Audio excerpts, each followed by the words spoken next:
निघालो थेट गोव्यासाठी. 152 पैकी 100 किलोमीटर नागमोडी वळण घेत घेत पार केले. 35 तासांपासून मला सँड खेळायची आहे असं म्हणत हाफ तिकीटनं वैतागून सोडलं. त्यामुळे थेट तिला बीचवर घेऊन गेलो.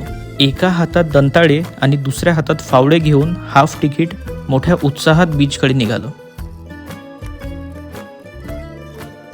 मासेमाऱ्यांना उद्या फ्रेश सुरमई घेऊन ये असं बोलून त्यांची रजा घेतली.